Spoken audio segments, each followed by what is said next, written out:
चाहिँ उता जान लागेको छौँ। हाई दसैँ पनि गइसकेको छ, भिडियो हेर्नुभयो होला। तर दसैँको टिकामा हामी गराएनौँ। अनि अहिले चाहिँ हामी उता सुझे जान लागेको छौँ, म चाहिँ टिका लाउन पैसा कमाउन। अनि हाम्रो पछाडि आइराख्नु भएको छ। अनि माइजी यहाँ मामासित बस्न बहुत खुसी हुनुभएको। अनि हामी चाहिँ अगाडिको ज्ञान पनि गइसक्यो। झर्नुपर्छ मामाले सकिहाल्नुहुन्छ नि, त्यहाँ जान लागेको छौँ यहाँ। अनि हामी चाहिँ यता खोलातिर पुगिसक्यो। पुगिसक्यो अनि त झार्दियो मलाई हामी त आता झार्दियो यार मलाई त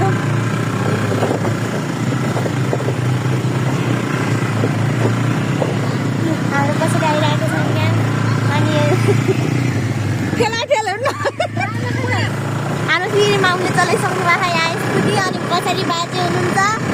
अनि हामी चाहिँ यहाँ जङ्गलतिर आइसकेको छौँ। अनि हामी यहाँ 3जना गाडी चाहिँ अगाडि गइसकेको छ। अनि यहाँ 2जना पछाडि छ। अनि बिस्तारै ओभरलोड। अनि चस्मा त लाउनै पर्छ नि यस्तोमा त।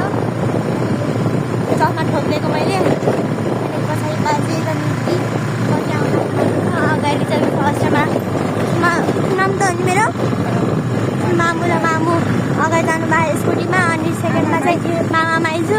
अनि म एउटा कुरा भन्छु, माइजूलाई चाहिँ मामासित एकदमै खुसी लाग्यो होला बस्नको लागि। आफ्नो मामासँग मेरो बाबा, उहाँको मामा। अनि सेकेन्ड थर्डमा चाहिँ ठुलोबाबा भन्ने ठुलोबाबा र अनि मामा हुनुहुन्छ। को हो त्यो? ए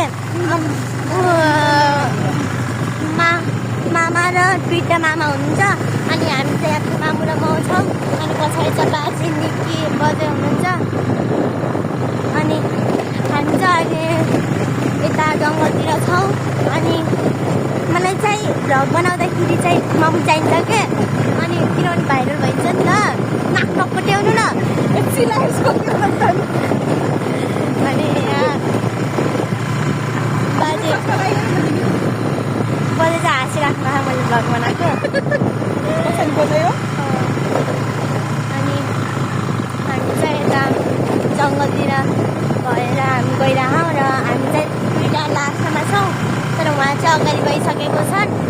अनि मैले चाहिँ आज भ्लग बनाउनु मन लाग्यो, किनभने आज पनि पैसा कमाउँछु नि त, त्यही भएर।